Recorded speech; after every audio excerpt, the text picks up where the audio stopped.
Poddin My Noggin, hosted by CK Sims, creating a platform to elevate, educate, and heal by creating a space where people can share their stories of struggle, triumph, and redemption.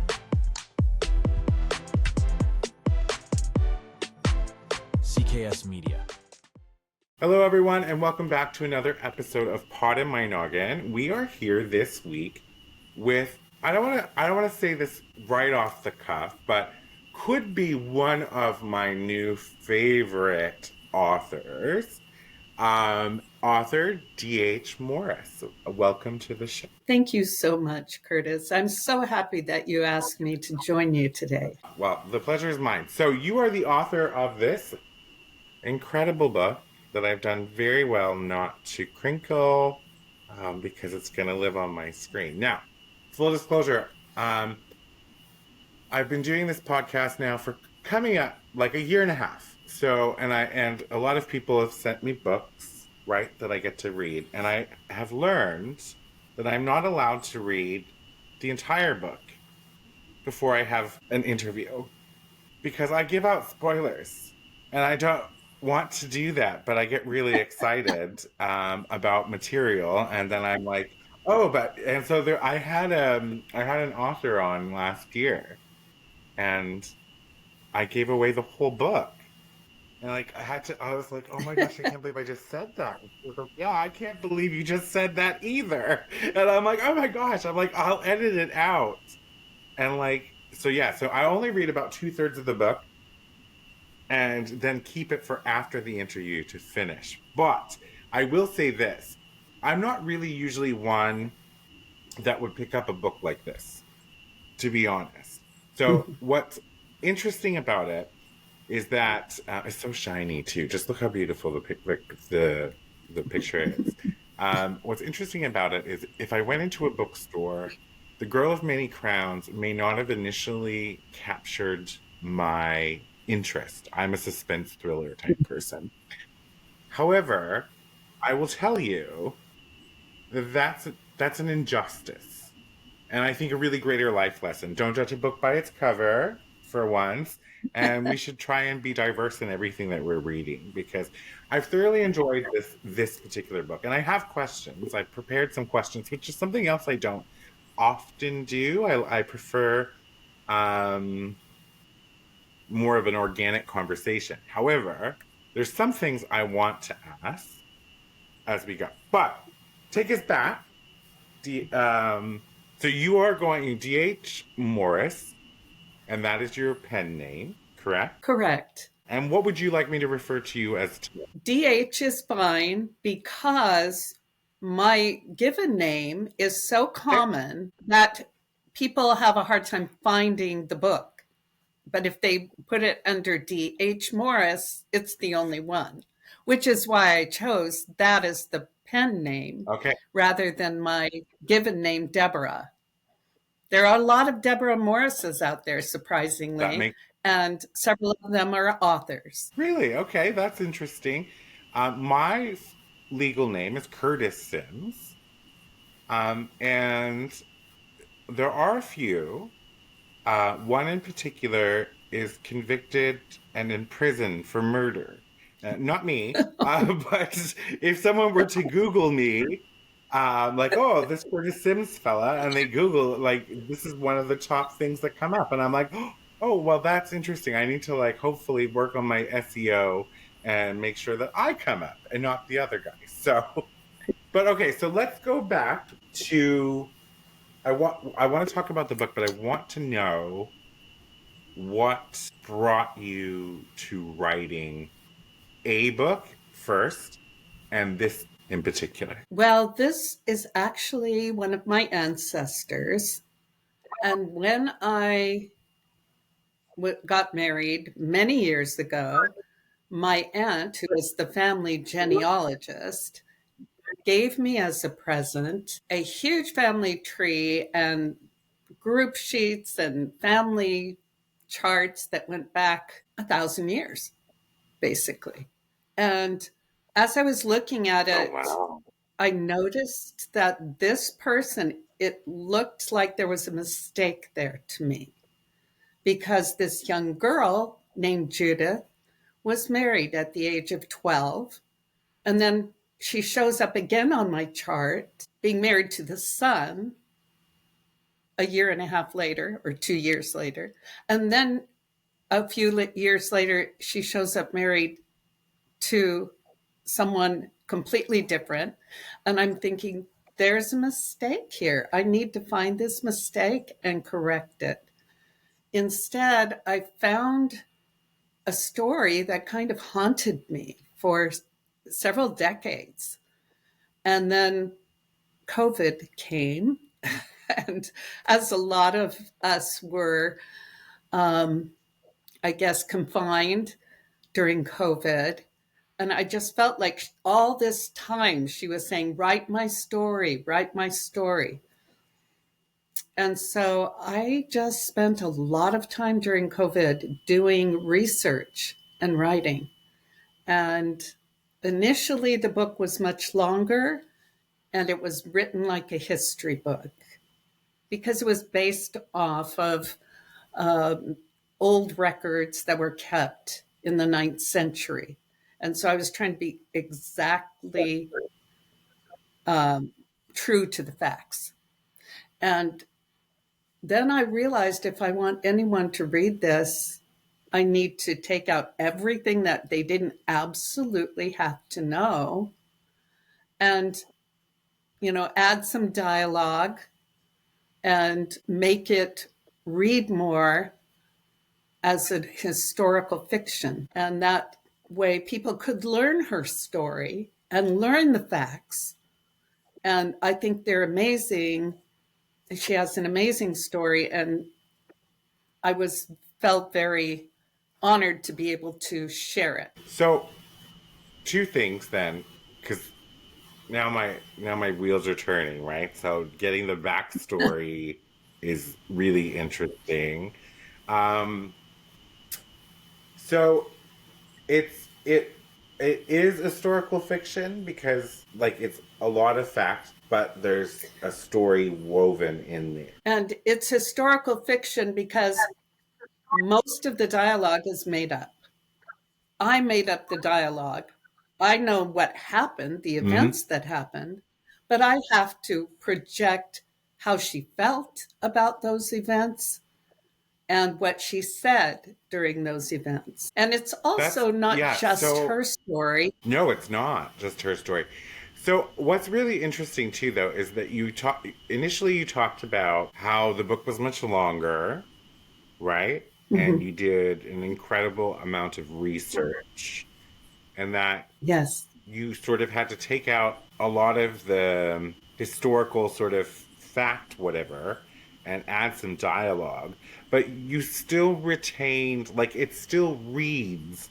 So this answers another question, like this organic conversation. Because, like, for me, when I'm reading it, I'm having this experience of like, it's like this author was alive during this time with the very vivid details that you provide, uh, like structurally, the scenes, the settings, all of that sort of thing. And I'm thinking to myself, I'm like, I don't know that much about, say, medieval times or like the Viking times, like those particular things. And so, but when I'm reading it, I feel like I'm being transported somewhere that's not here today. And I had the thought in my mind that either this person did an extraordinarily deep level of research or they are just very committed to creating an environment that is believable. Like either one could be true. Like because I don't know the difference. So to listen to what you just said about during the pandemic, and then that you spent a lot of time researching, and you have the the word genealogy, all of those things that you were gifted. So the stuff that I'm reading in here, the very detailed and beautiful, might I add, scenic images that I formed in my head from all of what you've wrote in here. So these are historical. Yes. Um, the monks of that day kept annals, and they listed year by year what happened, things of note that happened in the kingdom. They almost never wrote about women unless they did something extremely shocking to them, I guess.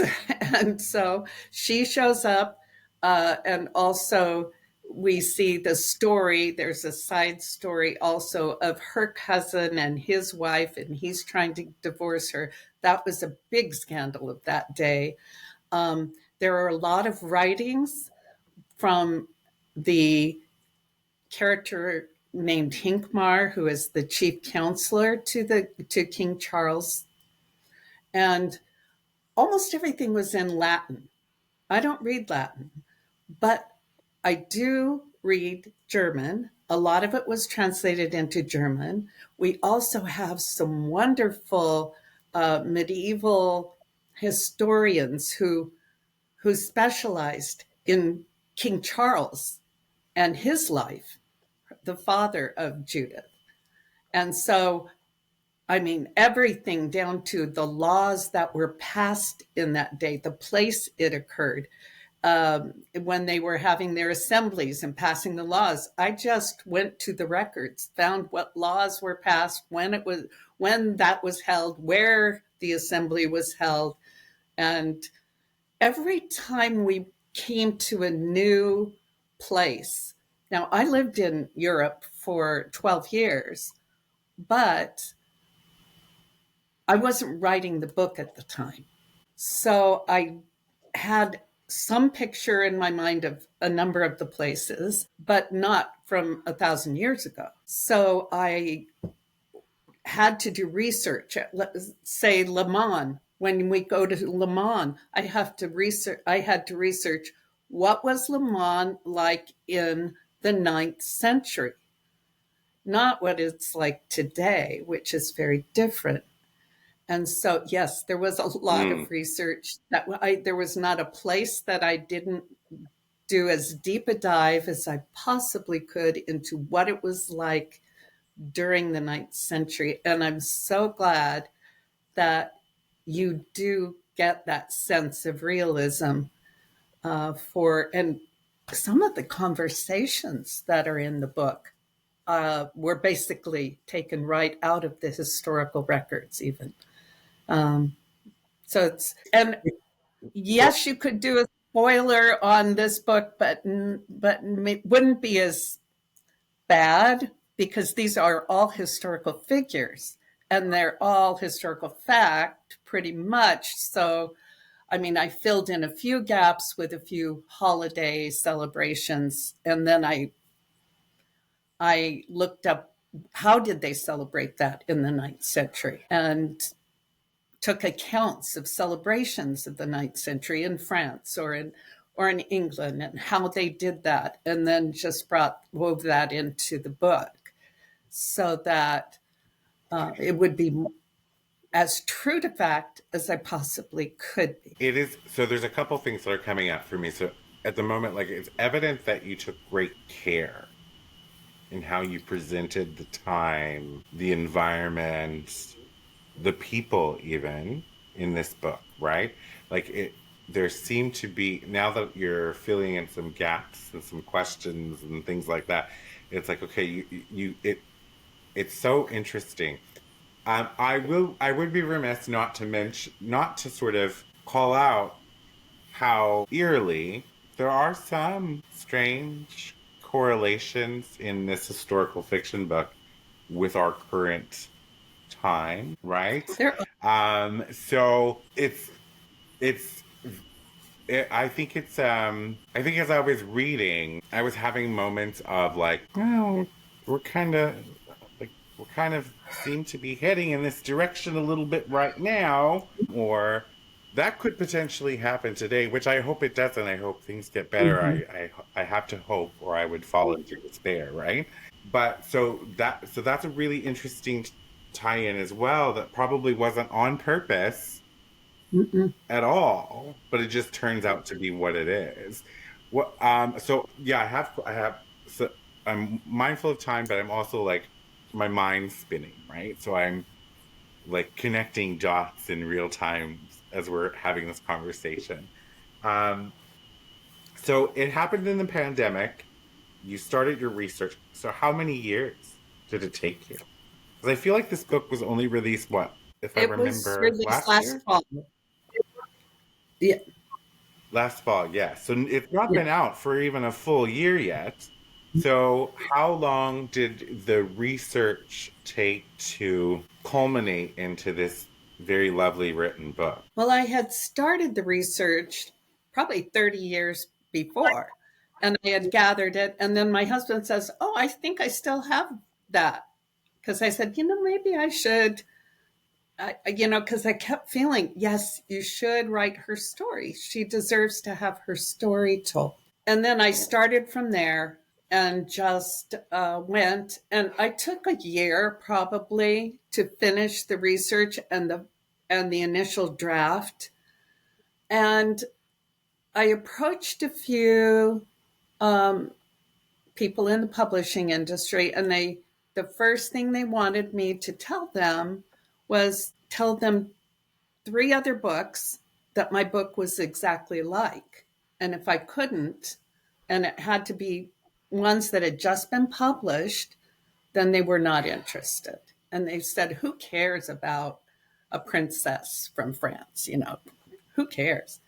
And I thought, well, I can't think of anything that was published that was recently that was exactly like that. So I put it on the shelf for a couple of years, actually. And then it felt like Judith wouldn't leave me alone. So I just went back and that's when I started my revisions and tried to turn it into something that would be accessible to a reader of historical fiction, and decided to go. I wasn't going to fight the powers that be, and we have it published through a small publishing company. But okay, you have a publisher or a small publishing company, but It and I just, don't yeah. know. So question for you then: Did you was this a book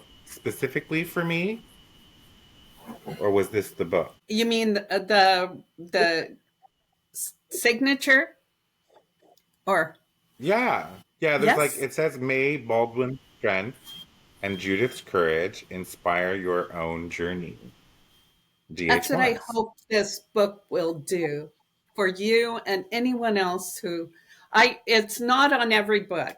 I mean the book, Okay, so but but when also I I got a bookmark and this. yeah, I sent that out to those who wanted a copy from the podcasters who wanted a copy. Well, it's beautiful. Like the presentation's beautiful.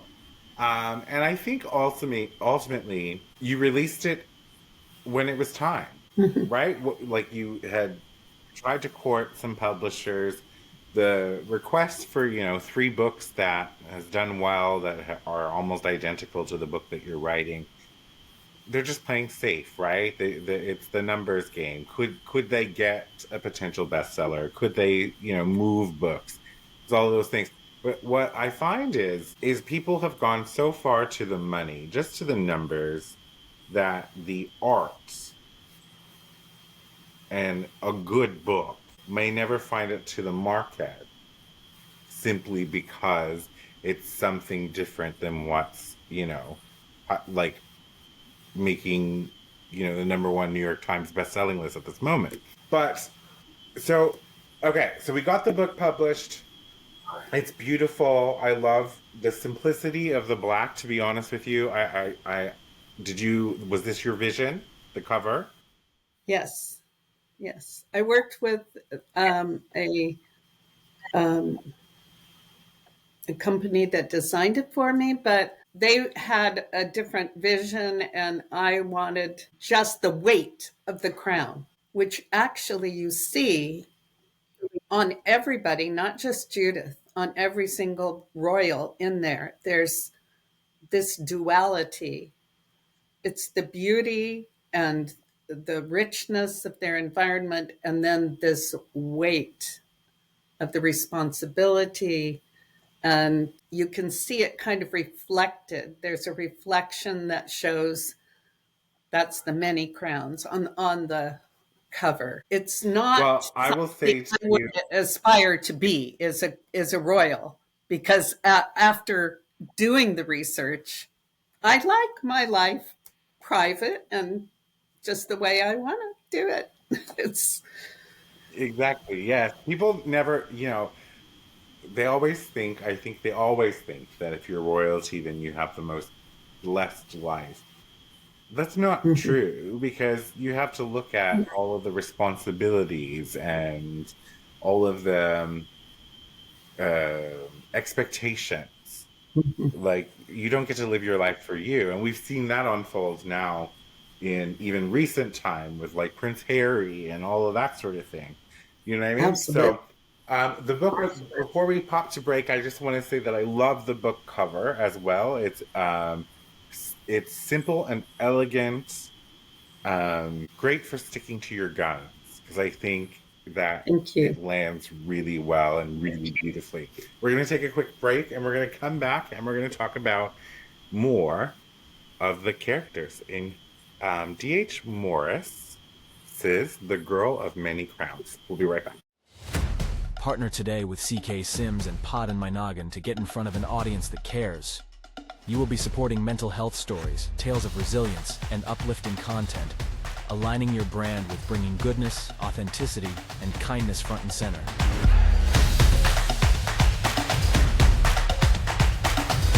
This spot could be yours. Do you have a story of struggle and resilience? One that you want to share with others and possibly help someone through their own struggles? Find the link in the show description and fill out the guest form today.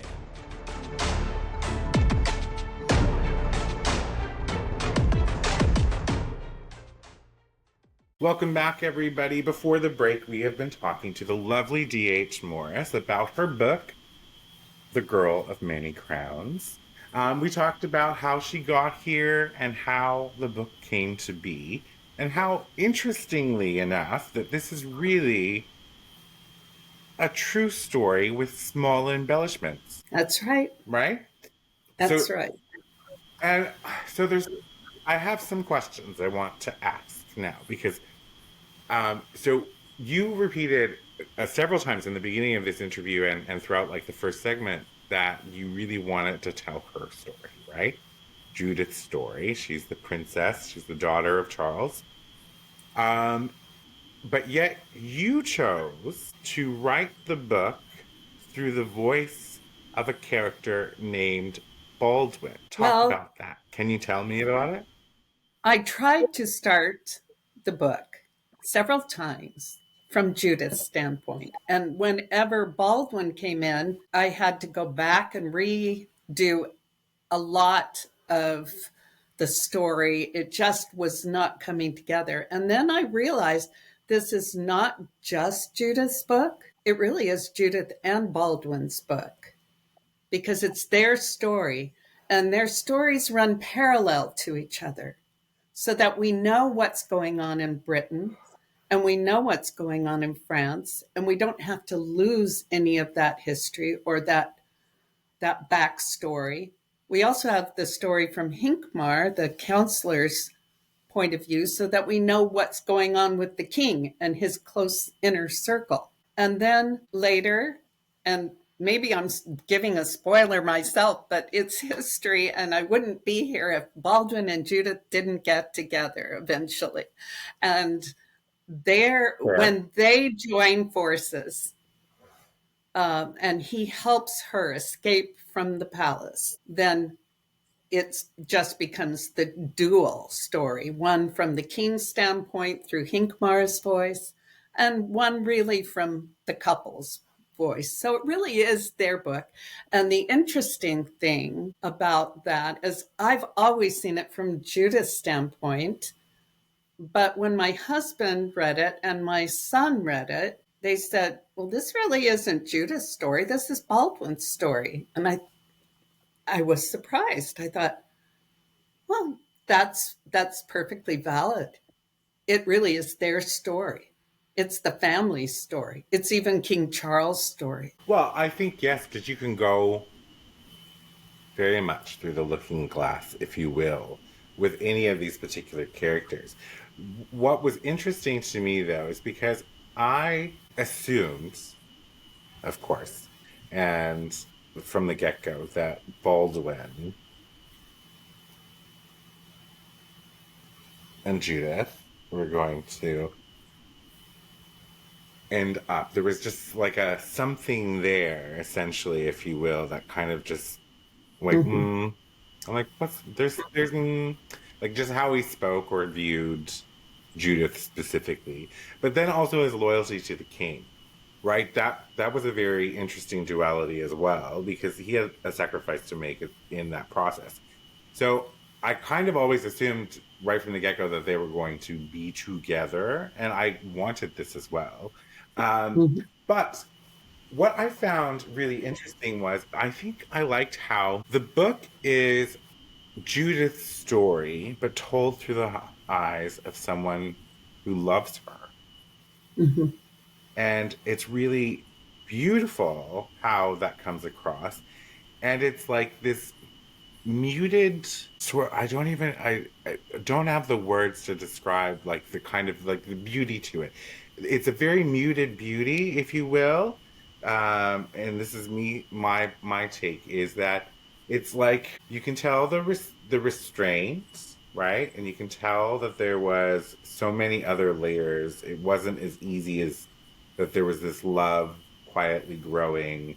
It wasn't sensational, if you will. It wasn't over the top. So Mm-hmm. this is why I use the word muted. And then there was this emotional depth that really kind of made you understand sort of why they were rooted so deeply in like different things. And then for me, I love Judith because she defied what was expected of her in that time. And back to the and I will continue reading it because I want to know all of the things. But back to like current day revelations and correlations, right? Like defying authority, defying expectation, having to go through great lengths to carve out her path. And I know that we've seen such great movement in the right direction for women finding equal space and ability. But like I'm with bated breath this moment, like thinking we could go back 50, 60 years with current administration and like we can't allow that to happen. So where's our Baldwin right now, if you will, that's gonna help us escape the castle? Does that make like you know what I mean? But anyway, so my next question, no, that's not, you already answered that question. So my other next question was about like the banquet halls and the feast, the religious ceremonies, and they're very authentic. They feel very like real. But you've spoken to this already, so you, like I said, our organic conversation was answering those. So it's not about arc or what inspired her arc, I really truly know now. My question was Judith's journey from pawn to autonomous agent is pretty central to this story, right? Mm-hmm. Yes, Um, absolutely. and so the question, what inspired her arc, especially within the constraints of her era, isn't really accurate because the arc wasn't inspired by D.H. Morris, but really an arc path, if you will, that Judith had to follow. Yeah. Can you speak to that It, at all? well, I I felt that her journey, well, and I think as you finish the book, I don't know how far you got into the book. I don't know if she's on her second marriage or not. I think the second marriage was a catalyst for one thing. The first marriage, her husband was a kind fatherly figure. She said in one of the sources that I read He always treated me like a father. So I tried to portray that. He was a kindly and very, very spiritual, religious man. I'm not Catholic. So that was another area that I had to really do a deep dive into, not just how Catholics celebrate now, but how did they celebrate in the 9th century? And what were their feelings? And I was surprised by how religious people were then, how important it seemed to be a real huge deal to them. Everything surrounded their belief in God or their loyalty to the church. And the thought of losing your right to membership in the church was huge. It even controlled kings. If a pope were to say, I'm going to excommunicate you, that was a big deal. They might even lose their right to rule. So these are all subjects and themes that run through the book as well. But I think her second marriage begins to be a catalyst. She's starting to get to mature a little. She's now a teenager. She's now had some property that she's owned.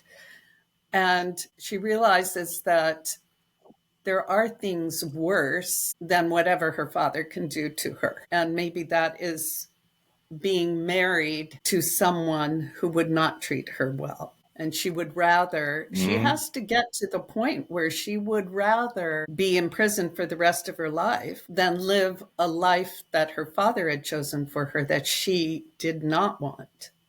She develops a backbone of steel, and it's through her adversity.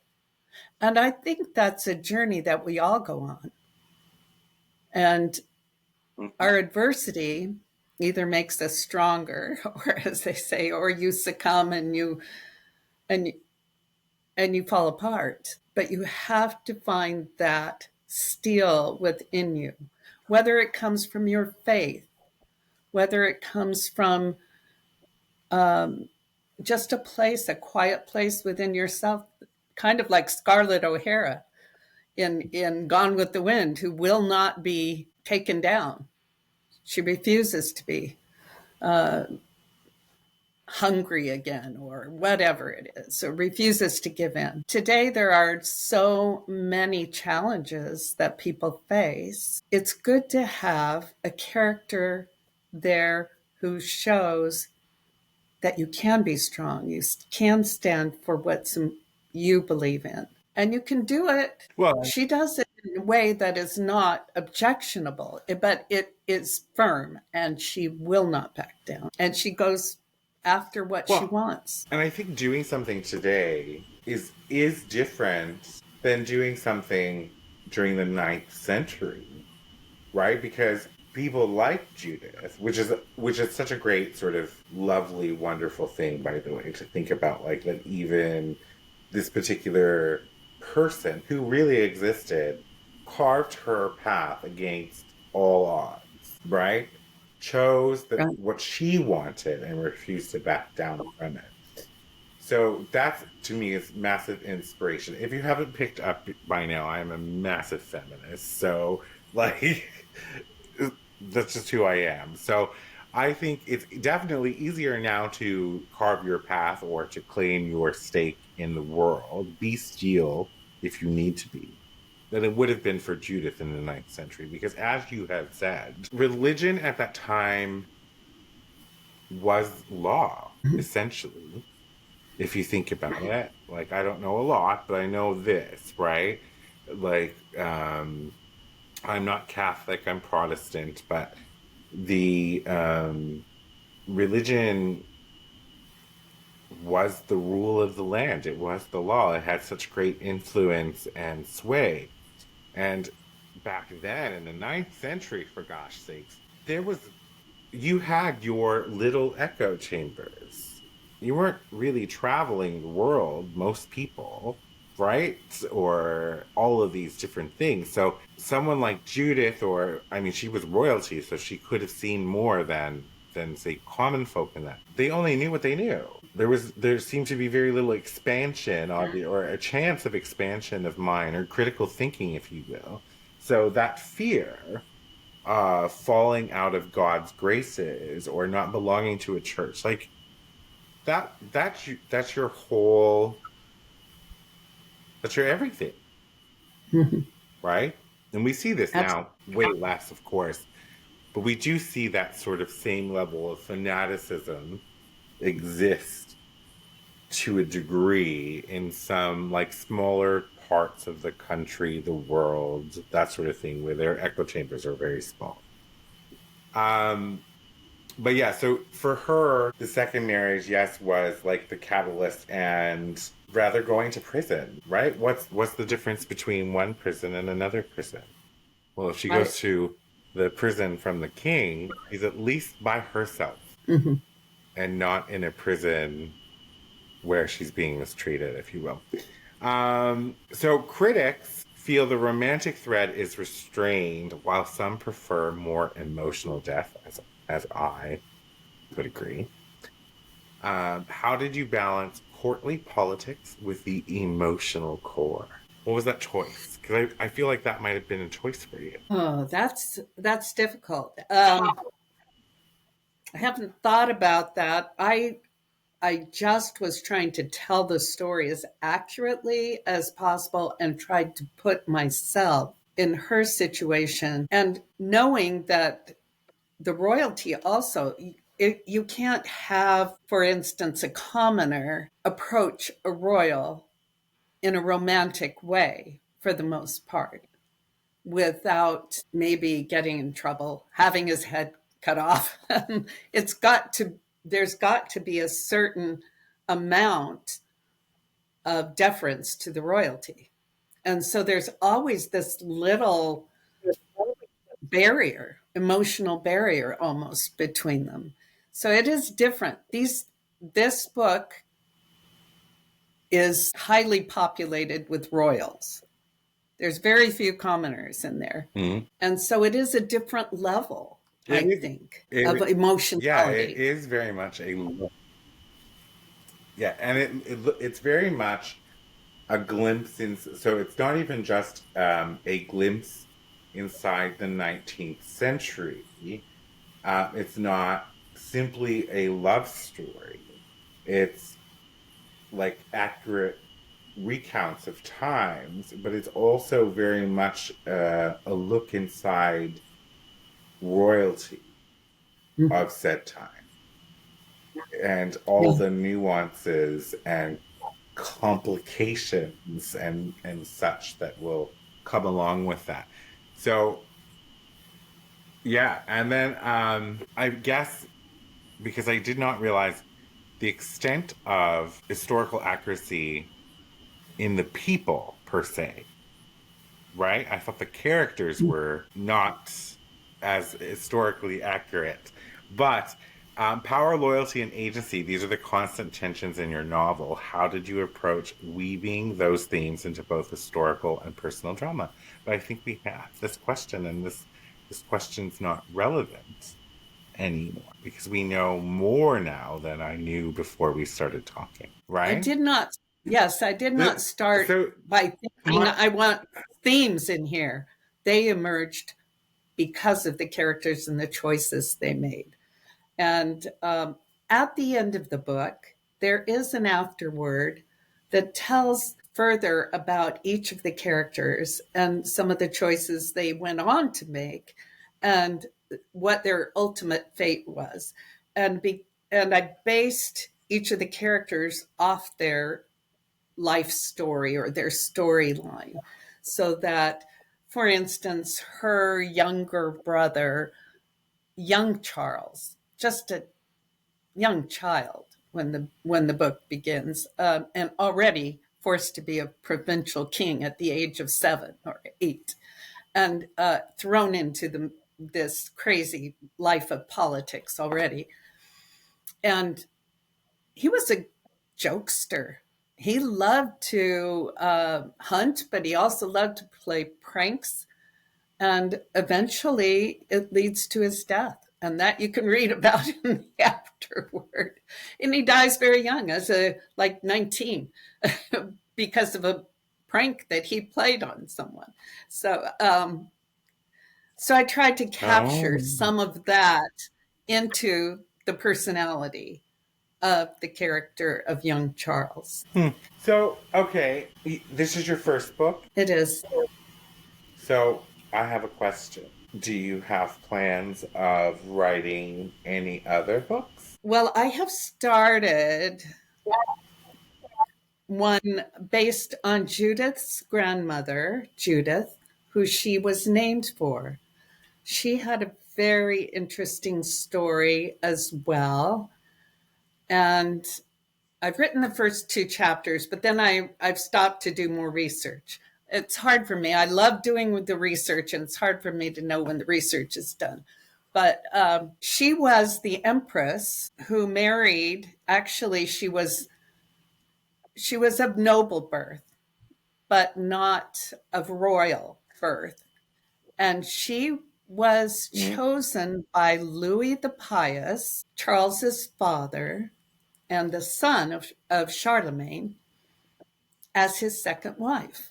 And how that happens is almost a Cinderella type story. When he becomes widowed, all his courtiers keep pressing him to marry again because they think he's going to relinquish his kingdom to his grown sons and go into an abbey, because he is very pious and he is probably talking about it. And he's sad and he's lost his wife. Well, they hold a bride show and they invite all the nobles to bring their eligible young daughters to the palace at Aix Chapelle, or Aachen in Germany, for this bride show. And he chooses Judith because of her beauty, her musical ability, and her intellect. And everything is fine until she becomes pregnant. Then a lot of tension arises in the court. The tension disperses when she gives birth to a daughter, but then she becomes pregnant again. And the tension builds again. And Charles is born. Now we have an extra son. The 3 grown sons of Louis the Pious, which is Lothar the First, Pippin the First, and Louis the German, have already decided. They've decided how the kingdom is going to be divided when Louis the Pious dies, and they do not want to lose any of that kingdom to this young, new male child. And so it starts a civil war. And they arrest their father, they take him prisoner, they take Empress Judith prisoner, and she basically has to fight for the life and the heritage that she wants for her son. And I'm very inspired by that. That sounds like an incredible book in the making. So I hope. I feel like it's so interesting because you were given this gift, you said, decades ago. And it's like, I don't know if you knew at the time the power it held, right? So, okay, for people at home.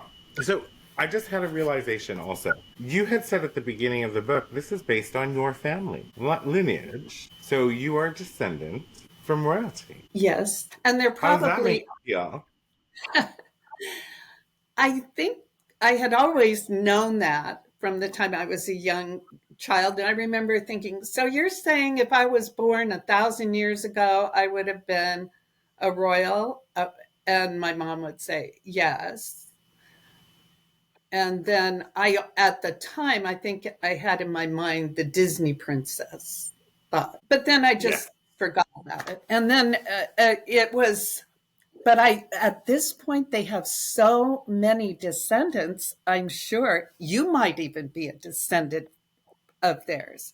if you had traced your genealogy back that far. You never know. Maybe one day I'll pay to have this done, and we'll find out. Um, I remember in I grade also, school, nope, sorry, high school, sorry. I also, Go the ahead. interesting thing about this whole genealogy is they intermarry each other, right?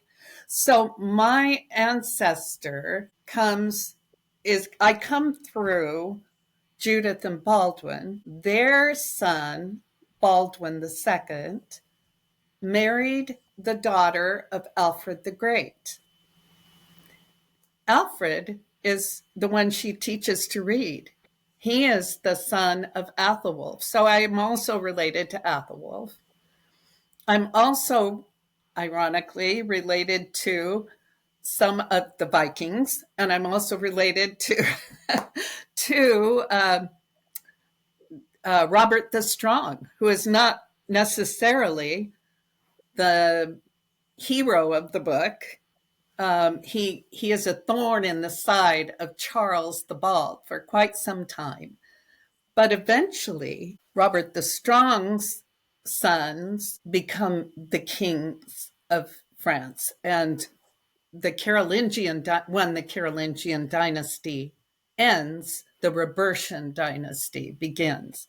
So all these are kind of related, come through several different ones of these. It's very fascinating, actually, the whole thing. So for people at home, you can purchase The Girl of Many Crowns by D.H. Morris, all major bookstores and online. Online, especially Amazon, Barnes and Noble.